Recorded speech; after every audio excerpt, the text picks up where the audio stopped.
Ишимбаю присвоено звание города трудовой доблести. Соответствующий указ подписал президент России Владимир Путин. Об этом поговорим сегодня в программе «Интервью». Здравствуйте, я представляю гостя в студии. Арсен Шейхметов, политолог, старший преподаватель кафедры политологии и связи с общественностью Уфимского университета науки и технологий. Арсен Маратович, здравствуйте. Здравствуйте.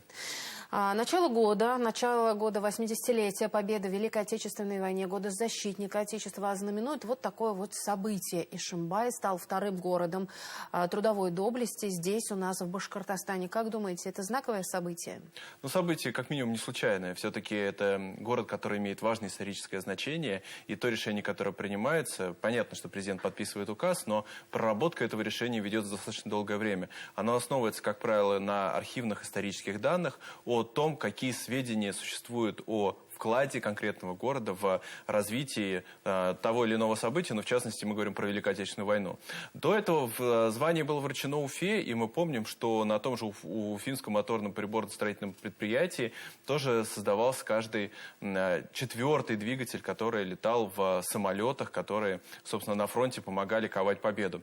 Собственно, в этом случае можно говорить, что и Уфы во многом бы в современном ее виде не было без Ишимбая. Все-таки 1932 год – это год обнаружения нефти в Республике Башкортостан. И это, по сути, то событие, которое запустило республиканскую экономику и позволило Уфе тоже стать городом-миллионником, точкой притяжения для большого количества граждан. Потом уже в 70-е, 80-е годы Республика Башкортостан, тогда еще БССР, будет занимать второе место в Советском Союзе по объему добычи и переработки нефти. И в этом случае Башкортостан будет даже заявлять о своих амбициях на статус союзной республики, не просто республики в составе РСФСР. Это тоже подчеркивало такое особое значение, которое делал Башкортостан в части своего вклада в экономику и Советского Союза. Ну, если мы говорим про Великую Отечественную войну, то и вклад Ишимбая, собственно, и Башкортостана, он достаточно велик. И поэтому в этом случае мы видим, что президентской администрации было принято решение увековечить и эту память. Да, собственно, вот после Уфы Ишимбай становится таким вторым городом, и это тоже существенный фактор и для позиционирования как самого региона, так и Ишимбая в целом. Да. Это возможность присвоить дополнительный статус, особую получить роль и в контексте исторического прошлого Башкортостана и нашей страны в целом, да, но и на сегодняшний день тоже выстраивать позиционирование города как особой территории, территория, которая вносит существенный вклад в развитие экономики, у которой есть славные прошлые традиции, которая тоже сыграла, ну, как минимум, когда-то важное значение в истории страны.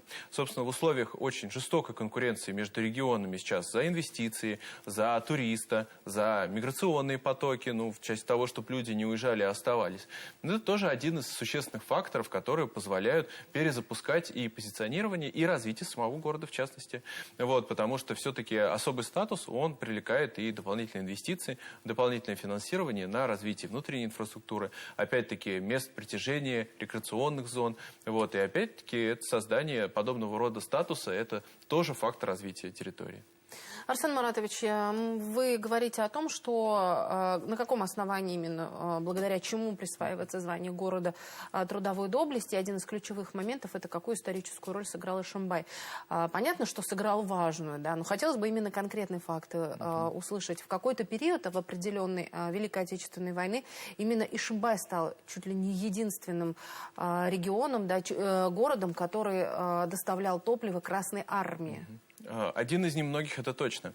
Если мы помним историю войны, то немецкие войска, они продвигались в сторону Азербайджана. Это была одна из их целей, потому что если бы они перехватили нефтяные вышки и вообще захватили бы сеть нефтепереработки, это, во-первых, бы в значительной степени ослабило бы экономику Советского Союза, военную экономику Советского Союза в части поставки топлива на фронт, так и для мирной жизни, ну, которая могла существовать на тот момент.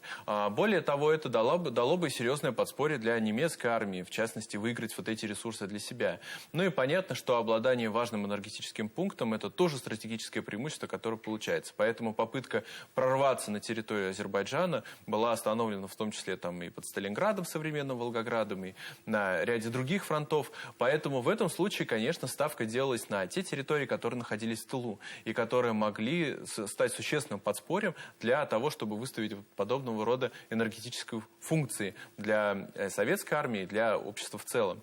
Понятно, что в Сибири на тот момент в таком образе нефтедобычи и газодобычи еще не осуществлялось, а вот Башкортостан как раз стал той точкой, в которой только-только появился вот этот источник. 1932 год, как я сказал, это год нахождения нефти, и нефтяные заводы только-только были отстроены в тогдашнем еще Черниковске.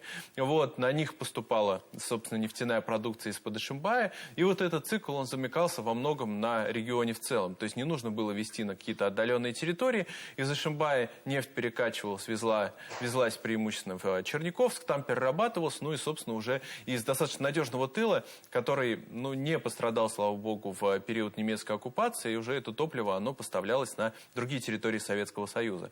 Вот, с учетом того, что немецкая армия сюда не дошла и даже к границам не подходила, действительно, это был вот один из таких энергетических форпостов, которые, собственно, и обеспечили развитие территории. Ну, а если мы говорим про, опять-таки, значение более широкое, то мы помним, что и нефтяной институт тогда еще был тоже эвакуирован в Уфу и остался в дальнейшем впоследствии здесь работать и функционировать. Да, это тоже те научные разработки, которые велись для того, чтобы развивать добычу нефти, да, для того, чтобы совершенствовать те процессы переработки, которые тоже существовали. Город трудовой доблести. Что дает это звание? Как вы думаете? Мы привыкли, конечно, ко всему материальному, но в данном случае все-таки задачи, наверное, не такие, вот, может быть, вещественные, что ли, а здесь больше какие-то, вот больше патриотические, может быть. Ну, знаете, патриотами на голодный желудок тоже не будешь, поэтому, как я уже сказал, это и дополнительное финансирование на развитие города, вот, это и особый статус для него. Особый статус позволяет выстраивать собственную линию позиционирования, особую достаточно и не похожую на другие. Вот, это и самоощущение для людей того, что они проживают в территории, которая внесла существенный вклад, у которой есть перспектива развития и на сегодняшний день в частности, вот, но и для самих жителей это тоже фактор, ну, для того, чтобы, так сказать, на широком пространстве Российской Федерации объяснять, где Ишимбай находится, чем он знаменит, чем он славлен, потому что мы понимаем, что малые города нашей страны, к сожалению, пока в ее контексте знают достаточно плохо. Мы тут города-миллионники-то учим постепенно, да, но вот малые города — это, по сути, та Россия, в которой мы и живем. Вот та бытовая Россия, та каждодневная Россия, та, может быть, не очень фасадная, но реальная Россия, наша реальная жизнь именно там. И поэтому вот основной акцент делается сейчас на развитии малых городов. У нас, в частности, в республике была принята программа и реализовывалось развитие именно малых городов. И для Ишимбая это тоже крупное подспорье для того, чтобы быть особенным, обладать особым статусом. Почему важно именно, вот вы сейчас, конечно, сказали в определенной степени, что Россия — это все-таки фундамент ее на малых городах, но почему еще важно поддержать и такими тоже статусами, и такими вот в подспорье было, чтобы это нашим городам? Мы привыкли говорить, что экономика развивается благодаря мегаполисам, благодаря крупным агломерациям. Действительно, есть тренд на это. Но нужно понимать, что вот эту базовую экономику, базовую нишу, как и что основой экономики является малое и среднее предпринимательство, а не крупные корпорации, да, так и здесь, собственно, малые города являются основой экономики страны. Создать много мегаполисов достаточно сложно, а вот это большое изобилие небольших городов с особой историей, как Бирск, например, с особым статусом, как Ишимбай, с развитыми промышленными производствами, как Стерлитамак, например. Хотя тоже достаточно крупный город, но в контексте страны мы понимаем, что есть большая конкуренция между этими городами. Для того, чтобы люди там оставались, для того, чтобы они стремились там жить, и им было комфортно это делать, для того, чтобы у них была работа, для того, чтобы были общественные пространства, в которые приятно просто выйти, для того, чтобы в конце концов страна была населенная и имела перспективу развития, вот это как раз-таки та история, которая реализовывается в малых городах. В небольших городах, где-то в сельских поселениях, где-то в более крупных, да, но вот база экономики, база социального развития и, в принципе, заселенности нашей страны без перекосов в сторону там крупных, сверхкрупных городов, это вот как раз-таки история, которая базируется на малых городах. Даст ли присвоение этого статуса какой-то определенный толчок для развития Ишимбая именно для людей, которые там живут, для горожан? Я думаю, да, потому что у Ишимбая есть достаточно славные традиции, в том числе и в нефтяной отрасли. Вот, и это та история, которая, на мой взгляд, тоже должна возвращаться, либо снова посмотреть на себя с новой стороны в Ишимбае. Понятно, что та нефть, которая добывалась в 30-е годы, ее уже добывать, ее достаточно мало там осталось в прежних объемах, которые были. И добывать ее там, не самая экономически выгодная история, но развивать перерабатывающее производство, опять-таки, развивать промышленные предприятия, предприятия современной инновационной экономики, основаны уже на экологических источниках и сырья, и, собственно, переработки в целом. Опять-таки, это та история, на которой можно выстраивать базис современного Ишимбая. Вот. А помимо этого можно и создавать новые производства. Мы понимаем, что любое производство, оно модернизируется в процессе своего развития. Вот. И попытки заново осмыслить прежние направления экономики, заново на них посмотреть, да, может быть, внести какие-то инновационные направления. Вот. Это, опять-таки, та история, которую можно развивать в этом городе. И нужно.